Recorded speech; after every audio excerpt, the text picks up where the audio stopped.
अब हम बात कर रहे हैं इसके सॉल्यूशन को लेकर कि नलों को कैसे ठीक करा जाएगा।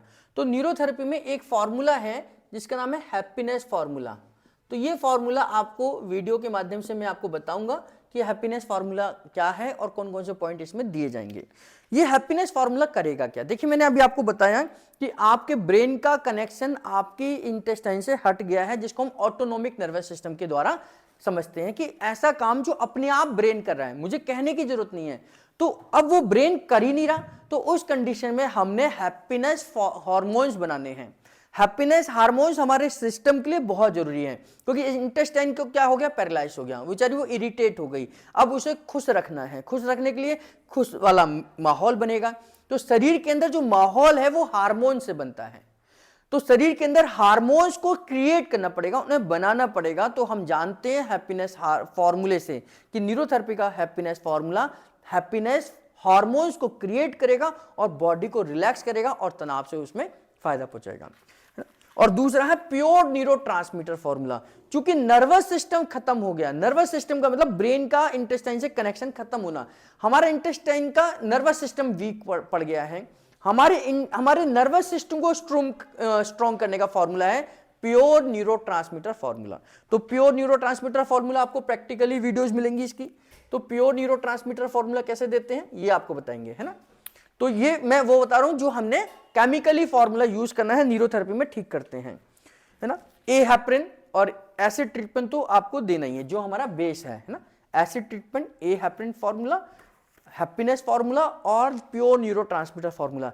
ये ध्यान करना, नाभि, नले और कोड़ी, इन तीनों में जो खतरनाक कंडीशन है वो नले की है। नाभि को ठीक करना आसान है, कोड़ी को ठीक करना आसान है, नलों को ठीक करना डिफिकल्ट है और लॉन्ग प्रोसेस है, लॉन्ग प्रोसेस है। किसी का पैरालिसिस ठीक होना ये बहुत बड़ी बात है, और किसी के पैरालिसिस को ठीक करना ये एक दिन का काम नहीं है। तो ये इंटेस्टाइन का पैरालिसिस है जिसमें महीनों लग सकते हैं, पैरालिसिस में सालों लग जाते हैं ठीक होने में, 6-6 महीने, 7-7 महीने, 8-8 महीने काम चलता है, ट्रीटमेंट चलता है, तब जाकर पैरालाइज ठीक होता है। तो ऐसी ही कंडीशन कुछ हमारे इंटेस्टाइन के साथ है। तो आपको वेट एंड वॉच पर आपको करना पड़ेगा और ट्रीटमेंट लेना पड़ेगा, है ना। तो एसिड ए हेपरिन मैंने आपको बताया। स्टमक क्लॉकवाइज करेंगे। अब हमने स्टमक क्लॉकवाइज क्यों कर रहे हैं कि हम जब जो मसल्स काम नहीं कर रही हैं तो उन मसल्स को मूवमेंट करानी है। अब मेरा ये पैरालिसिस में आपने सुना होगा, देखा होगा कि जिनको हाथ पैरालिसिस हो गया तो उनके लिए फिजियोथेरेपिस्ट आते हैं। फिजियोथेरेपिस्ट क्या करता है, उस पार्ट की एक्सरसाइज कराता है। मेरा ये हाथ काम नहीं कर रहा तो इसे ऐसे घुमाएंगे, ऐसे घुमाएंगे, उंगली को घुमाएंगे, कलाई को घुमाएंगे, हाथ को ऊपर करेंगे, नीचे करेंगे। ये क्या कर रहे हैं, हम इस हाथ की मसल्स की मूवमेंट कर रहे हैं। तो ये पैरालिसिस कहाँ है, तो हमारी स्मॉल इंटेस्टाइन में है, यानी कि हमारे पेट में नाभि से नीचे के हिस्से में है। तो इस हिस्से में है हमारा पैरालिसिस, इस हिस्से में आ गया। तो यहाँ की मसल्स को मूवमेंट तो करनी पड़ेगी ना। तो मसल्स की मूवमेंट करने के लिए हम क्या करेंगे, सिंपल यहाँ पर क्लॉकवाइज करेंगे और एंटी क्लॉकवाइज करेंगे। लेकिन करेंगे किस डायरेक्शन में ये भी समझना है। ये नाभि से नीचे के हिस्से में हमें नले पड़ गए हैं, यानी कि ये इतना हिस्सा है हमारा, ये हिस्सा है ना, ये हिस्सा है हमारा नलों का। तो यहां पर हमने क्या करना है, ऑयल लगाकर, पाउडर लगाकर हमने इस तरीके से ये क्लॉकवाइज करना है, ये क्लॉकवाइज नीचे की तरफ करना है, ये क्लॉकवाइज नीचे की तरफ करना है, धीरे धीरे नीचे की तरफ लेकर आना है, ये है ना, ये क्लॉकवाइज करना है, ये क्लॉकवाइज करना है। अब इसी को हम एंटी क्लॉकवाइज भी करेंगे। अब हम वापस आएंगे, ये क्योंकि ये मसल्स की एक्सरसाइज है, मसल्स की मूवमेंट करनी है।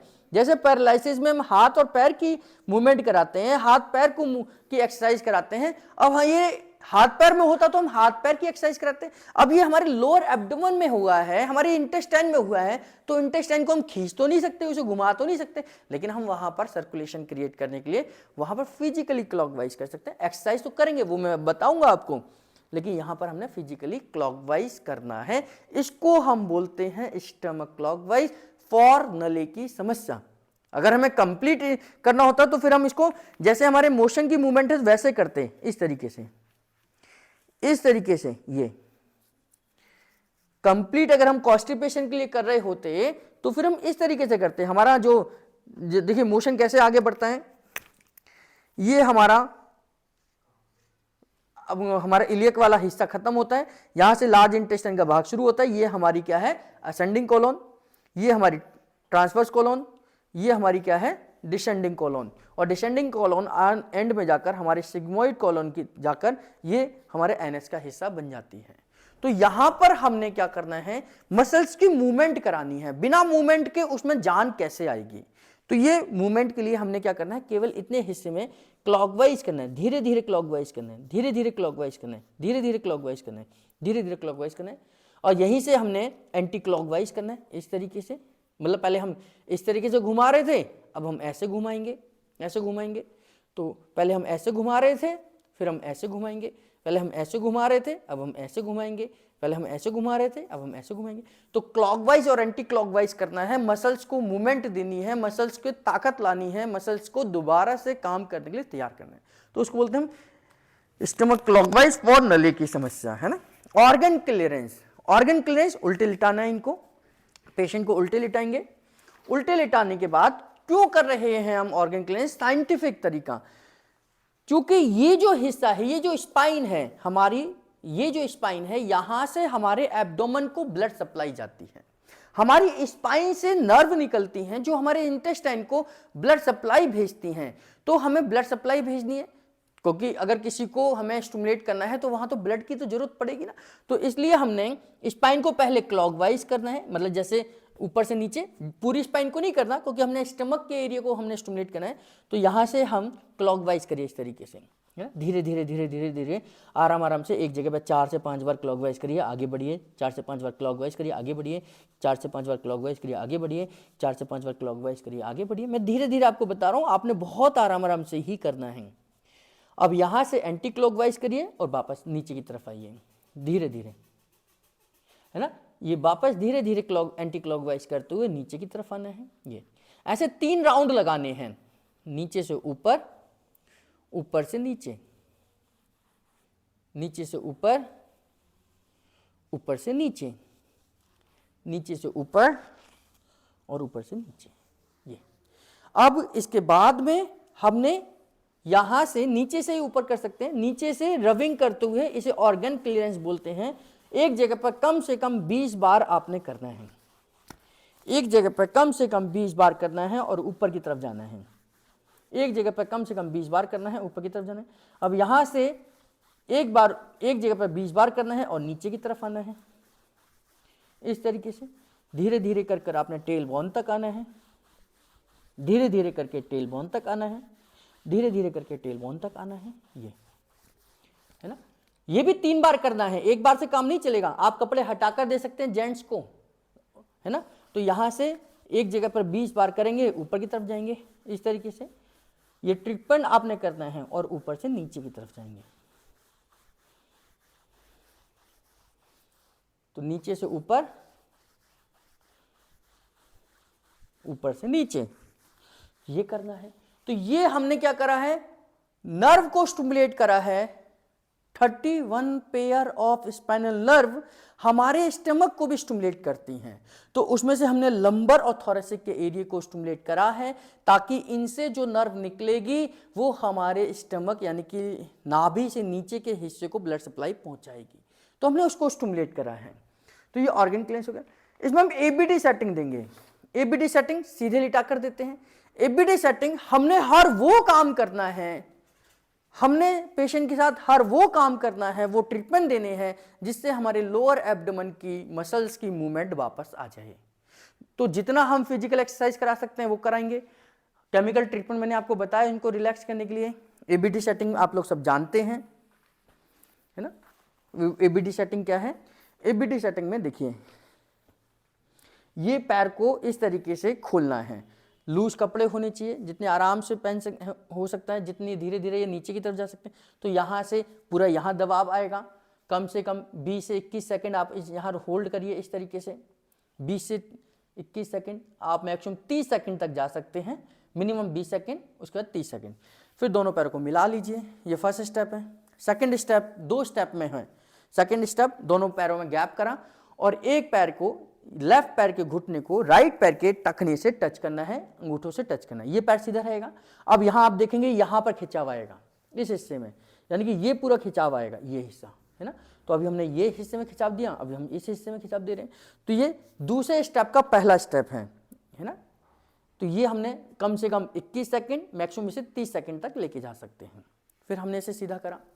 अब हम सीधे पैर के घुटनों को उल्टे पैर के टखने पर टच करेंगे, पैर को टच करेंगे इस तरीके से। ये देखिए, ये पैर सीधा रहेगा। अब ये खिंचाव कहाँ आ रहा है, तो आप देखेंगे ये खिंचाव यहां आ रहा है, ये यहां खिंचाव आ रहा है, नाभि के राइट साइड में खिंचाव आ रहा है, ये है ना, राइट साइड में खिंचाव आ रहा है। तो ये 2 स्टेप कंप्लीट हो गए। पहले में मैंने पैरों को खोला, दूसरे में ये AB स्टेप हो गए। अब तीसरा स्टेप है कि मैं दोनों पैरों को एक साथ राइट साइड लेकर आऊं इस तरफ, है ना, और गर्दन को ये लेफ्ट साइड लेके जाए। ये अब ये खिंचाव कहाँ आ रहा है, देखिए पूरा हमने इनके पेट को जैसे कपड़े को निचोड़ते हैं ऐसे निचोड़ा है ना, इस तरीके से। ये अब ये पूरा का पूरा खिंचाव आएगा, पूरे हिस्से पर आएगा, है ना। ये कम से कम 20 सेकंड होल्ड करेंगे और मैक्सिमम 30 सेकंड इसको लेके जा सकते हैं। अब यही काम हम अपोजिट डायरेक्शन में, ये दोनों पैर घुटने के ऊपर घुटना, टखने के ऊपर टखना, पंजे के ऊपर पंजा, और ये जो प्रेशर आ रहा है ये हमने यहाँ रखा, गर्दन इधर चली जाएगी। तो ये प्रेशर कहाँ रहा है, अब इस हिस्से में आ रहा है ना, इस हिस्से में आ रहा है, ये इस हिस्से में आएगा, ये पूरा का पूरा खिंचाव आएगा, ये पूरा का पूरा खिंचाव आएगा, है ना। तो ये करा है। तो इसके 3 स्टेप हुए। पहला स्टेप यहाँ के हिस्से को सर्कुलेशन पहुंचाने के लिए। दूसरे स्टेप में एक पैर मोड़ा था, एक पैर सीधा था। जब हमने ये मोड़ा था, ये इधर से ऐसे मोड़ा था तो यहाँ खिंचाव आया था पूरे हिस्से में। जब हमने ये मोड़ा तो इधर हिस्से में खिंचाव आया, है ना। और फिर हमने दोनों पैरों को एक साथ करा तो ये पूरा का पूरा हिस्सा खिंचाव आया। और जब हमने उधर करा तो इधर हिस्से में पूरा आया, तो हमने पूरे पेट को स्टिमुलेट कर दिया। इसमें एक चीज और प्लस कर दीजिए, तो ये पूरा का पूरा पेट और स्टिमुलेट हो जाएगा। इसमें आप फोल्डेड लेग को ऐड कर दीजिए। फोल्डेड लेग क्या है कि दोनों हाथों की मुट्ठियों को बंद करना है, इस तरीके से अंगूठे को अंदर कर कर, मुट्ठी बंद कर कर ये नाभि के पास रखेंगे, इस तरीके से अंगूठे वाले हिस्से को ऐसे रखेंगे। और इनसे मैं कहूँगा पेट को फुलाइए। वैसे तो फूलता नहीं है, लेकिन ये करेंगे, कोशिश करेंगे, पेट में श्वास को भरेंगे, पूरा श्वास भरकर पेट को फुलाएंगे। और यहाँ से जब ये फुला लेंगे, मैं धीरे धीरे करके दोनों पैरों को अंदर की तरफ मोड़ूंगा और इनको श्वास छोड़ने के लिए कहूँगा। तो जितना ये आप प्रेशर दे सकते हैं, जितना प्रेशर आप दे सकते हैं, जितना प्रेशर दे सकते हैं, और कम से कम यहाँ पर 11 सेकंड का होल्ड तो करना ही है ना। 11 सेकंड का होल्ड करना है। 11 से ज्यादा ये रुक सकते हैं, श्वास को होल्ड कर सकते हैं, क्योंकि श्वास बाहर निकल चुकी है इनकी पूरी, है ना। पेट पूरा खाली है, पेट पिचक गया है, और फिर धीरे धीरे वापस लेके आएंगे। तो मिनिमम 11 सेकंड है, मैक्सिमम इनकी कैपेसिटी के ऊपर है। ये भी हम इनको 3 बार तो कम से कम कराएंगे। फिर श्वास लेंगे, मुट्ठी बंद करेंगे, पेट फुलाएंगे जितना फूलता है, और फिर यहाँ से धीरे धीरे करके श्वास को बाहर छोड़ेंगे, पेट को अंदर ले जाएंगे, पेट पूरा सिकुड़ जाएगा इनका, और पेट की मांसपेशियों को दबाते हुए आपने यहाँ पर प्रेशर रखना है। ये 11 सेकंड का होल्ड करना है कम से कम। फिर ये वापस आ जाएंगे, है ना। फिर 30 बार फिर करेंगे, है ना। तो इससे क्या है, पूरे पेट में सर्कुलेशन जा रहा है। हमने यहाँ पर सर्कुलेशन पे काम करना है कि जितनी पेट की मांसपेशियों पर, नाभि से नीचे की मांसपेशियों को हम जितना मूवमेंट करा सकते हैं उतना मूवमेंट कराएंगे, उतना ही फायदा इनको होगा। क्योंकि नले की समस्या में हमने इनको ये काम कराना है, नाभि के नीचे के हिस्से में सर्कुलेशन को पहुंचाना है ना। और इसके साथ ही इसका कनेक्शन जो नाभि है, ये वाला जो हिस्सा है, इसका कनेक्शन आपकी पिंडलियों के साथ है। तो पिंडलियों के ऊपर भी हमने काम करना है, पिंडलियों को क्लॉकवाइज करना है। वैसे तो हमारे पास बहुत सारे ट्रीटमेंट हैं, पिंडलियों को क्लॉकवाइज करना है और नीचे से ऊपर करना है, नीचे से ऊपर करना है। क्या करना है, पिंडलियों को क्लॉकवाइज करना है इस तरीके से। ये नीचे से टखने से आपको घुटने तक जाना है, ये क्लॉकवाइज करना है, धीरे धीरे करना है, धीरे धीरे करना है। कहते हैं कि हमारे स्मॉल इंटेस्टाइन का कनेक्शन आपकी पिंडलियों के साथ है। तो पिंडलियों के साथ है तो पिंडलियों को स्टिमुलेट कर क्या हम स्मॉल इंटेस्टाइन को स्टिमुलेट नहीं कर सकते? कर सकते हैं ना, तो करेंगे, है ना। तो पहले हमने इधर करा, ये लेफ्ट साइड करा, फिर हम दूसरी तरफ करेंगे, दूसरे हाथ से करेंगे, और क्लॉकवाइज आराम आराम से करना है, रिलैक्स होके करना है। पेशेंट को फर्क आना चाहिए, उसको ध्यान में रखते हुए हमने धीरे धीरे क्लॉकवाइज करना है। तो पहले ये डायरेक्शन, फिर ये डायरेक्शन, और फिर तीसरी बार बीचों बीच डायरेक्शन। ये क्लॉकवाइज करना है, आराम आराम से करना है। कम से कम 5-7 मिनट तो आपको ये लगनी चाहिए। तो जितना हम इनको स्टिमुलेट करेंगे, जितना हम पिंडलियों पर काम करेंगे, जितना हम पिंडलियों को ट्रीटमेंट देंगे, ये दवाइयाँ ये नीचे से ऊपर की तरफ, नीचे से ऊपर की तरफ, नीचे से ऊपर की तरफ। आपने पहले देखा होगा लेडीज़ हैं गांव में पैर दबाती हैं। जब भी कोई आता था, वो तो हम इसलिए भी दबाते थे क्योंकि वो कोई चलकर आ रहा है, कोई क्योंकि उतने साधन तो होते नहीं थे, तो लोग पैदल चलते रहते थे, तो पैर दबाते थे नीचे से ऊपर, ताकि उनकी पिंडलियों में ताकत आ जाए, पैर में ताकत आ जाए, उनके पैर की दुखन खत्म हो जाए। तो और उससे क्या है, पेट भी मजबूत होता है, तो आपकी एनर्जी लेवल बढ़ती है और पेट स्टिमुलेट होता है। तो इस तरीके से क्लॉकवाइज कर कर पिंडलियों पर काम कर कर भी हम यहाँ पर सर्कुलेशन पहुँचा सकते हैं, है ना। तो ये कर दें, और इसी के साथ अगर हम कुर्सी आसन लगा दें, जैसे पैर को ऊपर मोड़ेंगे, इनके एक एक करके पैर को ऊपर रखेंगे, है ना, इस तरीके से ये रखेंगे, दोनों को फंसा देंगे। तो अब यहाँ पर अब क्लॉकवाइज करेंगे तो और भी अच्छा है। अब ये पूरा लूज हो गया है, यहाँ की मांसपेशियाँ लूज हैं, ये है ना। तो ये क्लॉकवाइज करिए, अच्छे से करिए, और धीरे धीरे आप देखेंगे कि ये इनकी नले की समस्या ठीक हो जाएगी। यहाँ पर क्लॉकवाइज करिए, आराम आराम से करिए। देखिए जितना आप आराम से ट्रीटमेंट करेंगे, हर एक हिस्से में कोई भी हिस्सा छूटना नहीं चाहिए।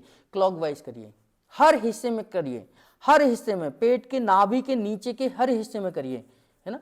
और यहीं से इसको एंटी क्लॉकवाइज करिए, उल्टा भी घुमाइए, दोनों करते हैं, क्लॉकवाइज एंटी क्लॉकवाइज। जब भी हम किसी मसल्स को क्लॉकवाइज और एंटी क्लॉकवाइज करते हैं तो वो 360 मूवमेंट करती है। 360 मूवमेंट का मतलब कि जहां से आपने उसे रोटेट करा है वहीं से वो एंटी क्लॉकवाइज भी होती है। तो वो 101% मूवमेंट है। अगर आप किसी की मूवमेंट एक ही तरफ करा रहे हैं तो एक ही डायरेक्शन में वो टिश्यूज घूम रहे हैं। अगर आप उसे एंटी क्लॉकवाइज भी करा रहे हैं तो उसकी मूवमेंट ज़्यादा आएगी, उसमें ज़्यादा लचक बनेगी।